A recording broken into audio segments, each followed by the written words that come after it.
Because no one told me. No one told me. No one told me. I'm staying here. Now, you want to arrest me like Charles Owen? Fuck that. Or you arrest me like you want to shut my hand on my back like Mobley? Welcome back to the Clipboard. I'm one of your hosts, Coach Chuck. To my left, it's your boy T-Rob, a.k.a. Coach Rell, and we're back. Black History Month has ended, meaning we're in March. And if you're a basketball fan, you know that's probably the greatest month of the year. But it ain't start yet, so we'll start with the NBA. All-Star game just ended. You know, LeBron and all the big dogs on the court at the end of the game. But what we want to talk about is the newcomers. Let's get into them young stars, man. So it's 5 people that I think are going to lead the NBA into the next threshold, right? So we got Zion, Ja Morant, Luka Doncic, Trae Young, and Jason Tatum. Which one of those 5 do you think is going to lead the forefront of the NBA for the next couple of years? All right, so for me, I hate to sound like I'm jumping on a bandwagon, but I just can't see how Zion doesn't become the face of the league. Like the things he's doing right now, the way that he's being pushed, his athleticism, the things he's doing, rebounding, scoring, it has to be Zion. His biggest issue is if he stays healthy. If he stays healthy, the NBA is his. Well, I told somebody probably a couple months ago, right before Zion started playing, that he's not going to fail. The NBA have been pushing him too much. And if you know anything about the NBA, anybody that they pushed, they've never failed. They're going to be the face. So, I mean, I think that's true, but I think that Luka Doncic will probably be the best player out of those 5 over the next 5 to 6 years. One, he always has the ball in his hands. Okay. He can play the 1 through the 4 because he's, 6'7", 6'8". Yeah. He can shoot the ball. He can pass the ball. He can pretty much do anything. The only thing he's not really great at is really defense. I've read a stat that he's already second in Dallas Mavericks history in triple-doubles, and he's in his second year. He's behind Jason Kidd. Like, he's incredible. And this is his first year playing with KP, and KP is just coming back off of ACL. So, you know, it always take that 1 year to come back. So next year, I can see them really competing for, like, with one more piece. Let's say they get, like, a J.J. Redick. Yeah, they don't need another piece. I think that Zion will dominate, but I don't really see them winning. I don't know if he can lead his team to wins. I don't know. They got a nice little young core over there. The way Ingram's been balling out, like, I can't say that they won't have a promising future if everyone keeps going at the trajectory that they're on. I could see the Pelicans making some noise down there. Yeah, but they got a lot of veterans on a lot of deals that's about to end. J.J. Redick, I think, is a free agent. He signed a 1-year deal. Yeah. That's a big piece for them because he's a shooter. Drew Holiday maybe has 2 years, 1 or 2 years left on his contract. Are you going to renew him? Because at that time now you got to renew Brandon Ingram because his rookie contract will be up. I mean, that's when Zoe got to step up. Yeah, but, I mean, is Zoe Drew Holiday? Not right now. But why do you think he's there? He's there. He can follow it. He can get the tutelage from him. Like, I see Zoe stepping it up. I don't see Zoe ever stepping up and being a Drew Holiday level player, 20-plus point per game player, 8 assist player. I don't think they're going to need him to have 20-plus points a game. I think he's going to have to be around the 12 to 15 points a game and around 6 to 8 assists a game. With Ingram doing what he's doing, Zion doing what he do, I think that as long as he stay consistent. Well, let's be consistent. Well, let's be clear, I should rather say. Yes. The NBA is a guard league, 1 through the 3. And I say 1 through the 3 because small forwards are really shooting guards now. Basically. They're trying to move it to positionless basketball. The forwards play the 5, whatever. Yeah. It's a guards league. It hasn't been a center league since the late 90s with Duncan and Dave Robinson and Patrick Ewing, Shaq. Yeah. Now, let's even say 03. Let's say 03, 04. Ever since then, it's been a guard league. So if you don't have a great guard on your team, I don't really see you competing for championships. Like, if you take the last 10 teams that's been to the finals, each of them have had a clear guard that's I'm a dog. And, you know, even the Raptors last year, a lot of people don't like Kyle Lowry, but He's been an all-star like the last 6 years. You got a championship in college and in NBA. You can't really take that away from him. I don't know if Lonzo can lead that. But let's get back to the young dog though. I mean, Zion is Zion. He's killing right now. I love Ja Morant. I think he's doing the most with least. He don't have a team like the rest of these guys. I can agree with that. I can definitely agree with that.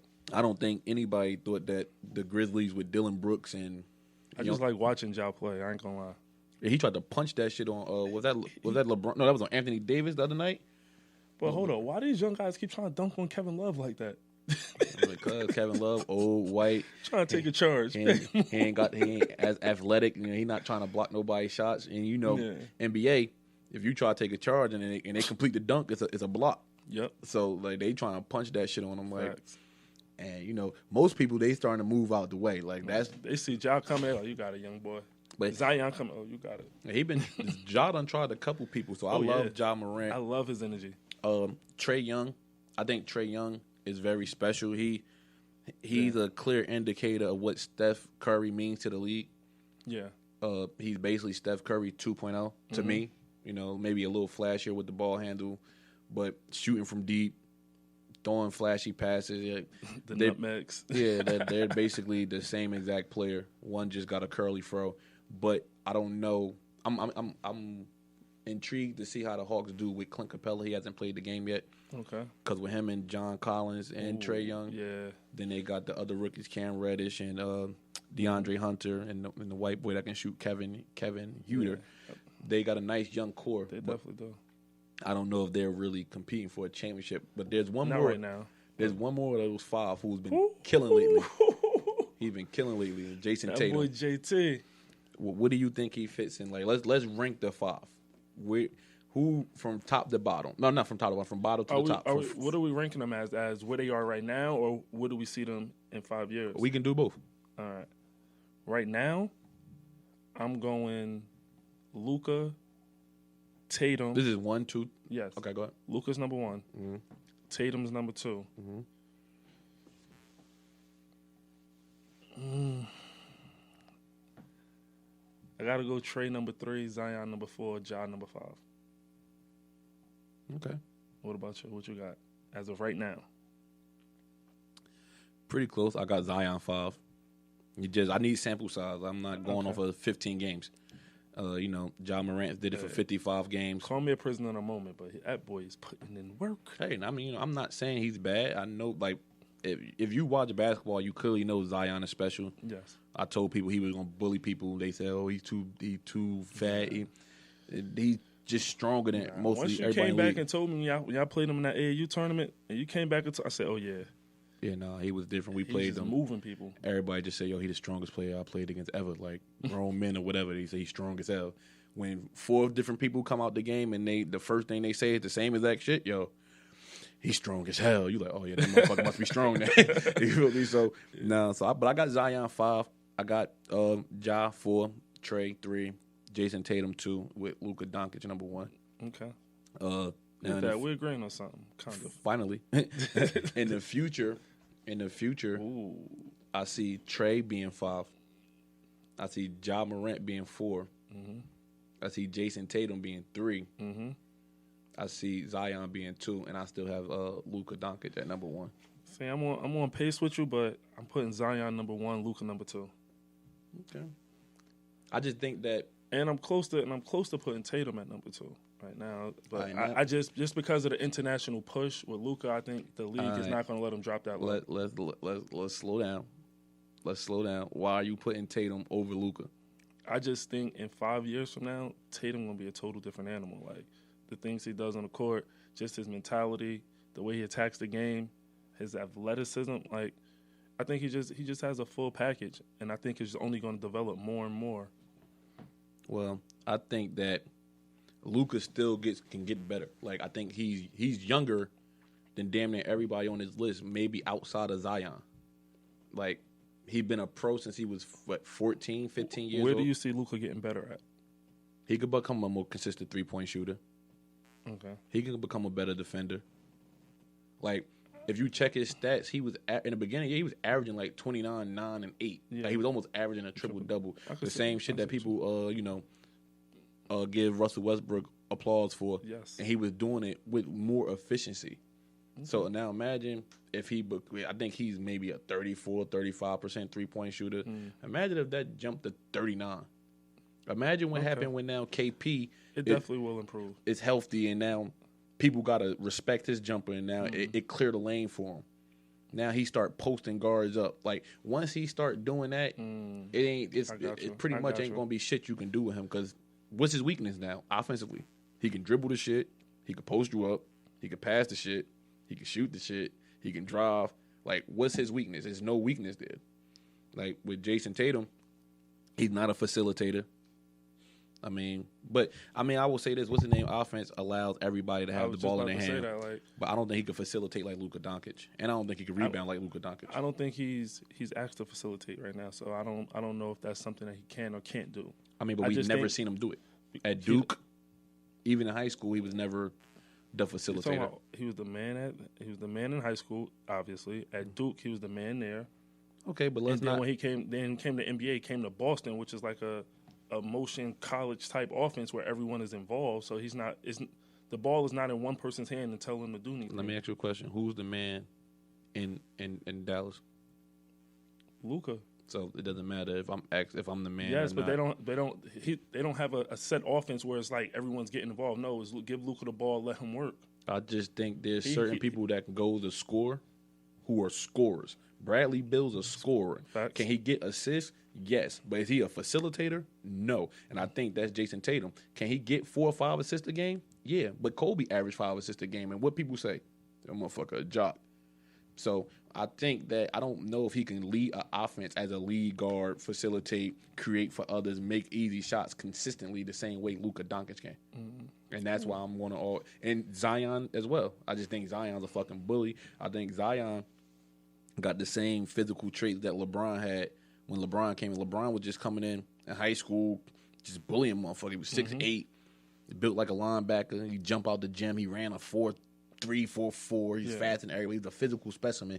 And then he started, I ain't going to say he started to get skills because he's always skilled, but you could see his skills continue to develop. And sharpen his skills, yeah. And when Zion's skills develop, then I don't know. If he can get a more consistent jumper and put that shit on the floor, now the league in trouble. In my mind, if I see Blake Griffin develop a jump shot and become kind of skilled, I say Zion can do the same.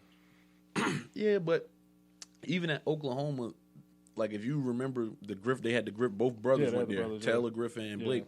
Blake always had the ball in his hand. Like he was allowed to get the rebound and push and do the pick and roll and shit like that. He always shot the three in college. He wasn't the best 3-point shooter, but he shot it. But Zion made his first 4 the first game. I don't think he shot none since. He don't need to. Mm-hmm. Now, let's get to the beef. Pause. No homo. Ayo, all that, right? Ayo. Giannis Antetokounmpo versus James Harden. So at the All-Star game, they picking players, Giannis and LeBron. Yeah. Giannis picks Kemba Walker over James Harden.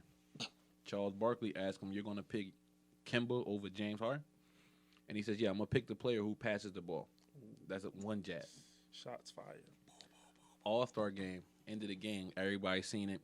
Very competitive. Yeah, that was a good game.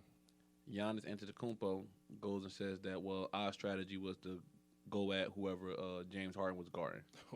He was the worst defender on the floor. Sheesh. That's jab too. Yeah. So James Harden didn't really throw a jab back. He just said, I average more assists than Kemba Walker. I don't understand what he mean. I doesn't pass the ball. You know what I mean? But whatever. But then he threw a bolo. He said, yo, I actually had to learn how to play basketball. I'm not just 7 foot walking around and dunking, so I'll take my skill over anything. Whose side are you taking in this?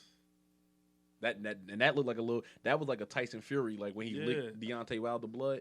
That was one of those, right?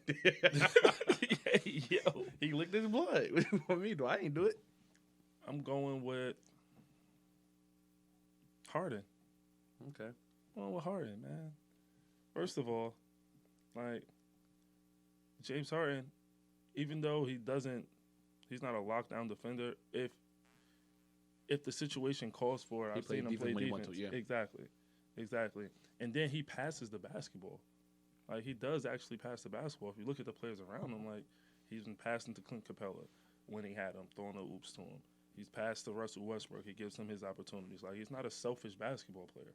I think that's a bad reputation that he's gotten just because of the way that he plays, his style of play with over-dribbling in at times. But he shares the basketball. Man, I'm going with Giannis, right? Because this is what I want back. Why? This is what I want back. Uh-huh. I don't want the friendly shit. Yeah. I don't want none of that shit. I Cool. want to come back to when I say, yo, listen, I don't think you pass the ball, dog. Period. That's it. That's why I ain't pick you. And if you have a problem with it, just see me on the court. Simple. I'm the reigning MVP. My team got the best record in the league. We already clinched a playoff spot with 20-plus games left, the earliest in NBA history. I can say what I want, and that's how you feel. And that's what I want to bring back. Like, if you look at the NBA now, it's trickled down from NBA to college to high school, where all these people are friends, they teaming up, and now it's a little bit of parity, but you got LeBron and AD, a bunch of duos. And then if you go to college now,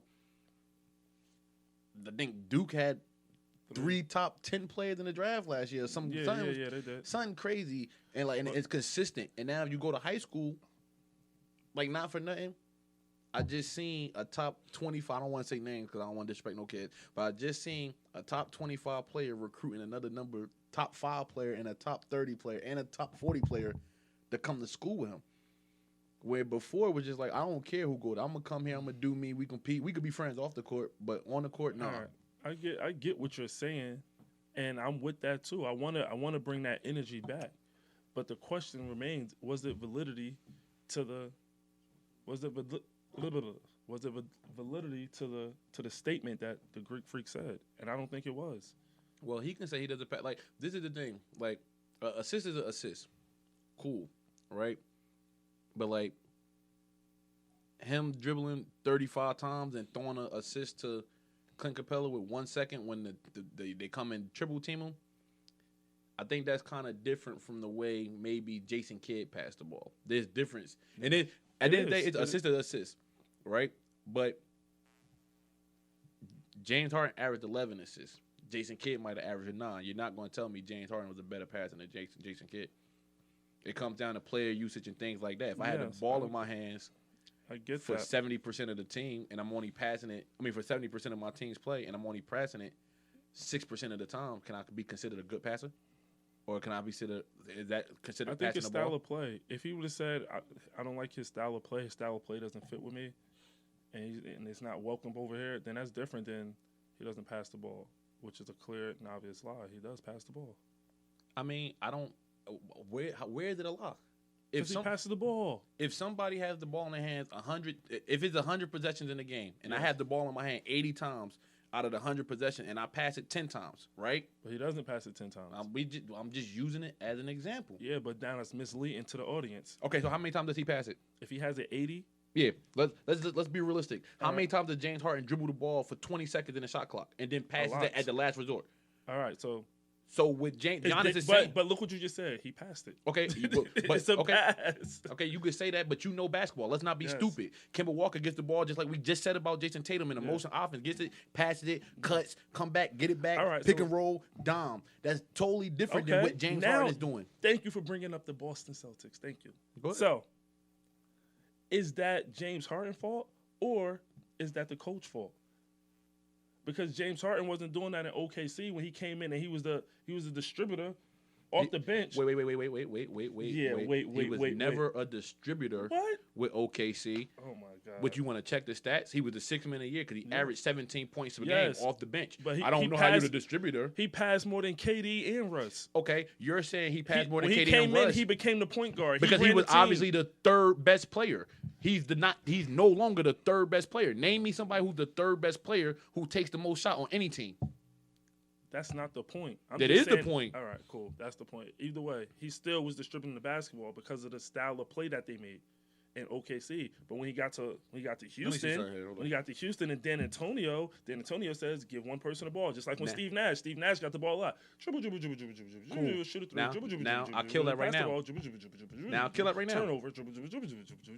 None of that means nothing because he averages more assists with Houston than he did with OKC. So how can he be a distributor with one in the same amount of minutes? Because he was playing 30-plus minutes a game with OKC. Let's not stop We can look because this is why. Because he's not going to have the ball as much when he has two other players on his team. That's exactly what I just said. What did you say?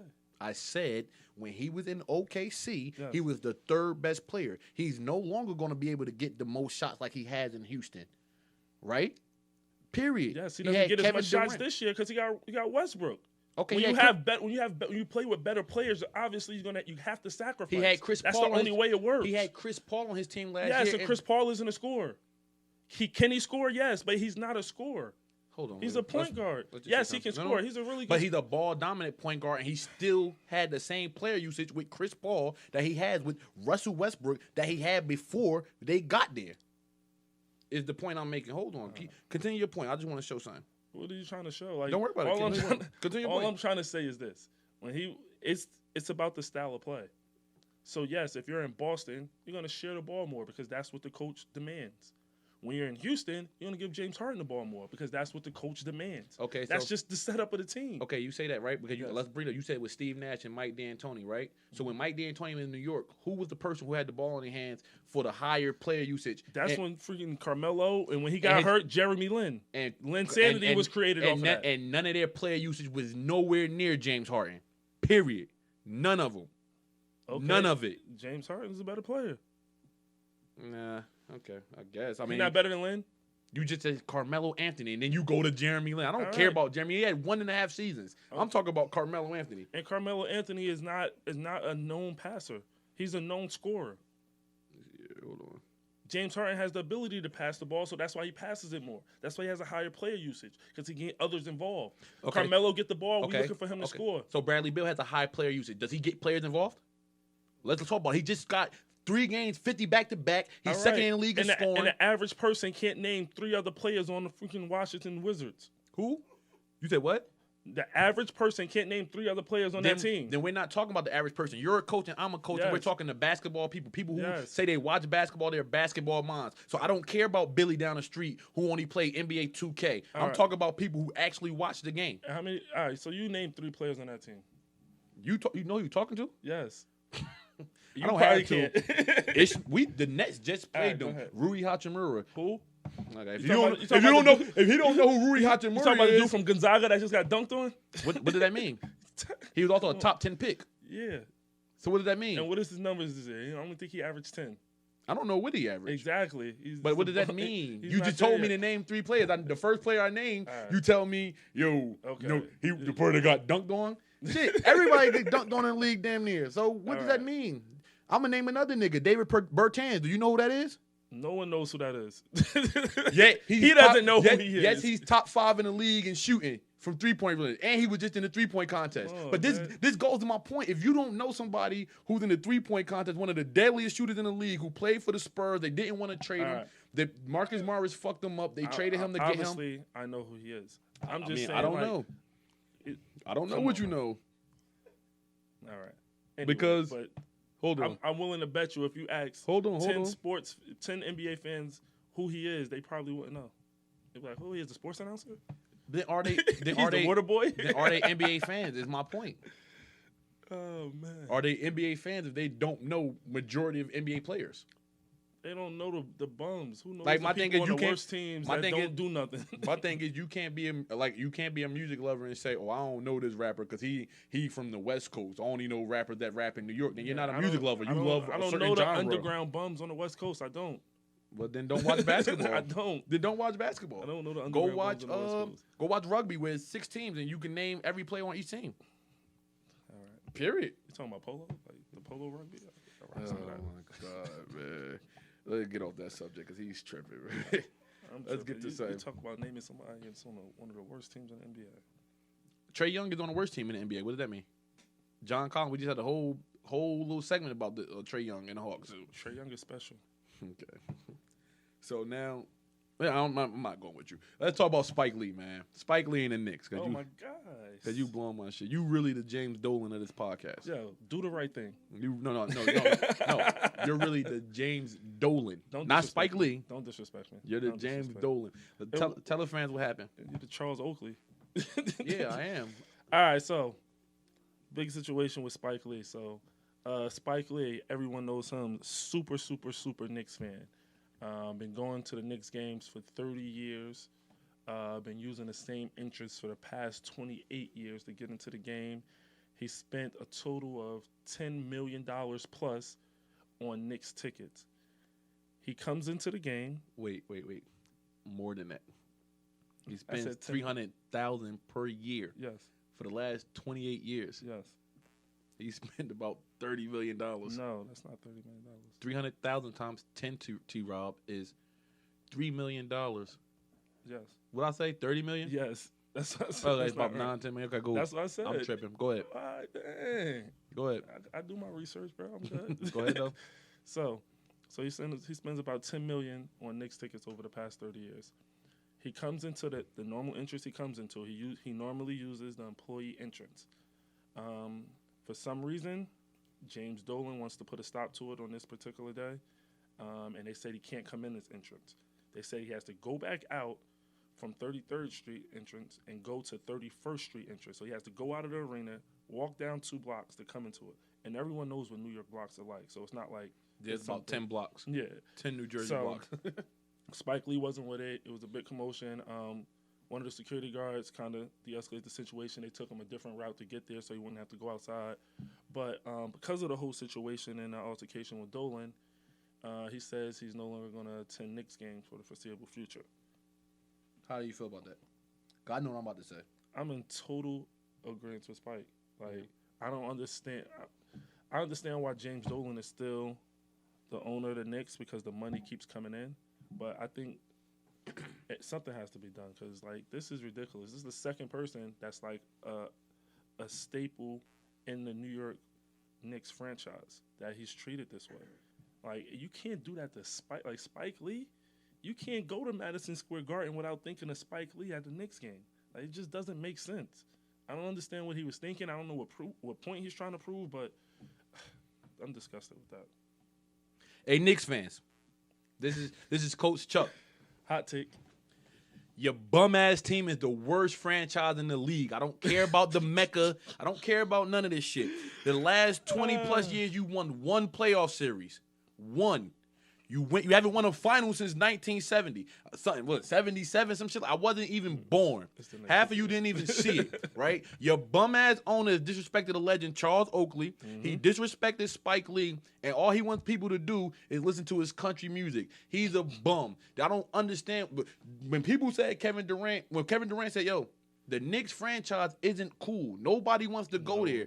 People were wondering, what is he talking about? This is what he's talking about. Exactly. So all the money y'all paid to go see the bum-ass Knicks, when I remember they had Eddie Curry and Nate Robinson, and they was out there stinking that shit up. And they sell out every game. If you're a true fan, stop going to the fucking games. Stop putting money in his pockets if you want him out of there. Because he's a bum. I'm a Mets fan. I hate the fucking the Wilpons. I hate them. They won't spend money. I haven't been to a Mets game. I'll watch it on TV, but I ain't going. If you go to a Knicks game and you buy all the you buy the memorabilia, you're just putting money in his hands, and you're part of the problem. Exactly, and you're part of the problem. You're enabling it. Listen, I'm a Nets fan. I love it. I fucking love it. Let the Knicks be bums. I hate the fucking Knicks. But Oakley, Spike Lee, they got Melo out of there. Like when people say, "Yo, nobody want to play for the Knicks," he was the one star who took the challenge to come play for the Knicks. Exactly. And you just get out of here. Get out of here. Disrespectful. If you're a Knicks fan, you should be ashamed of yourself. You fucking stink. Your team stinks. Your owner stinks. When the last time the Knicks had a winning season? Fucking bums. So when like at the end of the day, if you look at franchises, you never really hear anything about the Spurs ownership being bad. Nope. And that's why they've been consistently winning since '97 or some shit like that. You don't the one time you heard about the Lakers being bad, their ownership, they were losing, and then they made changes, and now they're winning again. So something has to happen. Whether I don't know what the Knicks doing. They hire Worldwide West to come and fix shit up. I don't know what y'all need to do. I think they got Steve Stout in there somewhere, the dude from Rockefeller. Like, I don't know what they had a contest. Joke, man. They had a contest. The dude hit a half-court shot and won lottery tickets. What?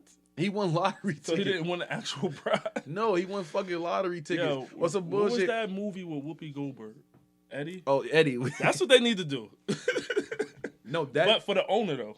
But look, that's the epitome of the. That's the last time the Knicks have been good. God. It may be a curse. That's the last bad. time they've been good since Eddie. Bad. But the franchise is horrible. I'm not going to say the franchise, but the franchise is headed in a downward trend. Along as James Dolan is there, like if he care about his music, let him go make his music and sell the team, man. Sell the team. Go do your country music. How can you disrespect somebody who spent over $10 million and he's at every Knicks game, regardless if they're good, average, or bad? He's there. He was just at the Garden on Wednesday, and you make him go a different way for what? Then they came out and said he's lying. Yeah, they came out today and said they he's said lying. It was laughable that he's trying to make These himself accusations. The victim. Yeah. What? So no, we'll see. I guess there's going to be more to come. I want to see the Garden empty the next time the Knicks play, and Seriously, see how that goes. Right. Another legend taking shots at people. Coach K. Ooh. The Duke Blue Devils, I want to say they lost 2 games in a row. The last one they lost by 20. To North Carolina State. Yeah. And a lot of critics came out at Coach K about his coaching style. Can he coach? And he went on a weekly radio show and said, well, anybody with any questions about my coaching ability can come into Cameron Dort Arena and look up in the rafters, and then you can see if I can coach or not. He said, basically, I'm paraphrasing it. So, but that's basically what he said. That's basically what he said. So, how do you feel about that? Do you think he even should have responded? See, Coach K, he kind of old school, so he ain't really too beat for all the little critics and all that stuff. I don't think he's fully trained in how social media works. You know, everyone has a voice now on social media. So if they feel something, they can say it, they can put it out there, they can type it, hide behind their keyboard or phone, and just put something out to the world just because they're feeling something. They're emotional. So it's a lot of emotional tweets that go out. And a lot of these people don't think, and a lot of these people don't remember. They just remember the moment. So, yeah. Do I have my issues with Coach K in these past few years? I think, yeah, I would say so. I'm a Carolina fan, so I'm kind of biased. But I do think these past few years he kind of relied more on his talent than actually coaching. But you can't erase what he's done. You know, he's a legend, so you can't really disrespect that.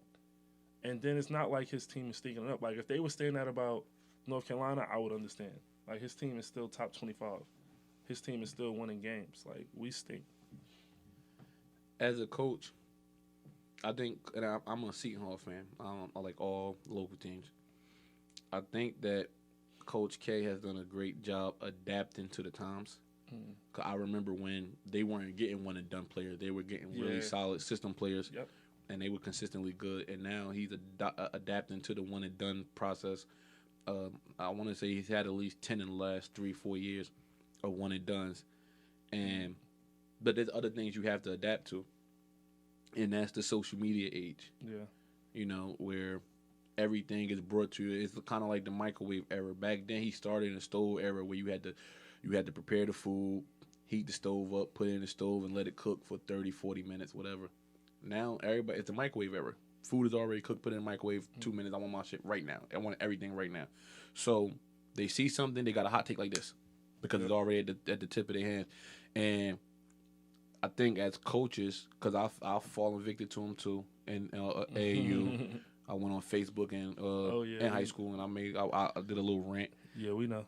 I think we just gotta, like, you gotta have thick skin, because at the end of the day, if you win, it's because the players are good, and if you lose, it's because the coach can't coach, and that's just something that you really sign up with. There's not too many coaches who get a lot of acclaim. Like when LeBron wins, it's always gonna be because LeBron is good, and Tyronn Lue might have made an adjustment or whatever. I don't know. I'm just I'm just spitting for, like, Steph Curry and them. They won the first title.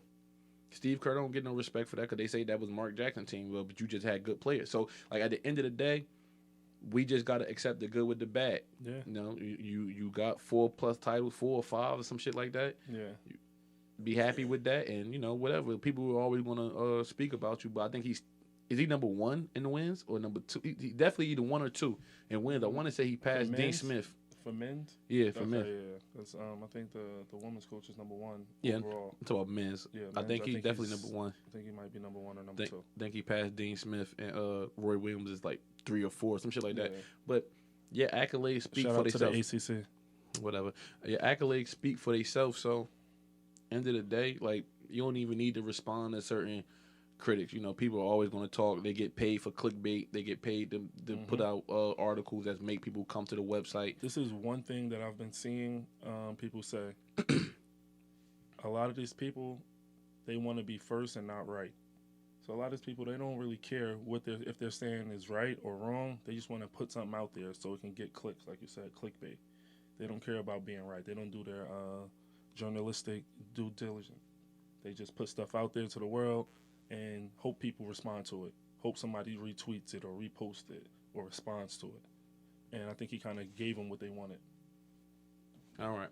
So, before we get out of here, like I said, it's March. So, March Madness is coming up. Probably starting the next 2 weeks. They about to start doing the tournaments, the conference tournaments. But before we get to that, you know, before we can even see that, is high school tournament time in New Jersey. Let's go. State playoffs started Monday. Shout out to Payne Tech. They won their first game. They got listen, I ain't say nothing. They got revenge for me. They went and beat Rawway. And they were saying, I was waiting for you to bring that up. Yeah, he ain't say nothing to me. I knew he was yes. gonna stay on the show. Get him out of there. And they were saying this is for Coach Chuck. So shout out to my boys. You feel me?